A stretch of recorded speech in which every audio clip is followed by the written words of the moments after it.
இன்னொரு பக்கம் தவக்கன் தற்கூரிஸ பாத்தீங்கன்னா, அவங்கள சிபிஐ கூப்பிட்டு, ம். டெல்லியில இப்ப குளிரா வெயிலா? புகையெல்லாம் போயிருச்சா? குளிருதான். குளிருதான். புகையில கூப்பிட்டு இவங்கள உட்கார வச்சு, அனப்பா புசிய 12 மணி நேரம் செஞ்சோம், 13 மணி நேரம் செஞ்சோம், 60 கேள்வி, 70 கேள்வின்னு கொஸ்டினர் வெளிய வந்தா அது ஒரு நாள் ஓட்டலாம். ஆமா. இப்படியான கூத்துக்கள்லாம் நடந்துட்டு இருக்குது. நிர்மல்குமார் வந்து நல்ல ஒத்துழைப்பு தந்தவங்க. டேய் சிபி ஆபீஸ்க்கு போயிட்டு வந்த மாதிரி பேசுங்கடா. ஆபாசமா இருக்கு. இங்க ஒத்துழைப்பு தர்றதுக்கு என்னடா இருக்கு? இன்னைக்கூட முடிஞ்சது. இப்போ நாங்க அனைவரும் அடுத்து தேவைப்பட்டால் எப்போ வேணாலும் நாங்க இங்க சம்பந்தப்பட்ட அனைத்து புரிய வைக்க வேண்டிய இடத்துல நாங்க இருக்கிறோம். இந்த நிகழ்ச்சி சம்பந்தமாக. ஸோ அடுத்து தேவைப்பட்டால் எப்போ வேணாலும் கோஆபரேட் பண்றதுக்கும் நாங்களும் தயாரா இருக்கோம்னு சொல்லியிருக்கோம். என்ன அவனை என்ன செய்ய சொன்னாங்க? நீ என்ன செஞ்ச? அதான் அவர் பழைய ஆர்எஸ்எஸ்காரர்ல. அந்த டவுசரே போட்டு போயிருந்தாருன்னா, ஒத்துழைப்பு குடுக்கறதுக்கு ரொம்ப வசதியா இருந்திருக்கும். சரி ஹேப்பி நியூ இயர். நல்லா இருந்தா நல்லா இருங்க. அவங்க ஒரு பக்கம். இங்க அதிமுக தலைவர் என்னன்னு பாத்தீங்கன்னா, ஊர் ஊரா போய் திமுக ஆட்சியின் சாதனை பட்டியல்னு கொள்கை விளக்க பொதுக்கூட்டம் மாரி ஆட்சியுடைய திட்டங்கள் விளக்க பொதுக்கூட்டம். திமுக கூட நடந்தல.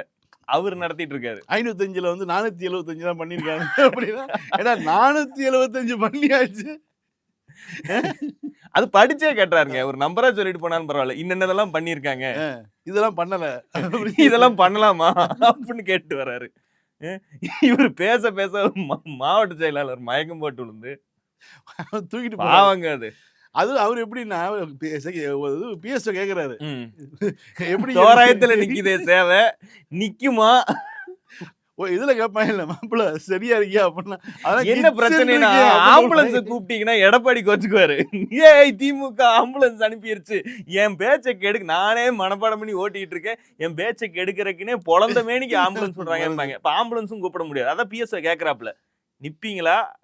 ஒயின் ஸ்டால் சொல்லுவாங்க இல்ல மாப்பிள்ள போதும் சரியா இருப்பேன் அப்படின்ட்டு அப்படியே மட்டையாவாங்க. அதே மாதிரி மட்டையாயிட்டாரு.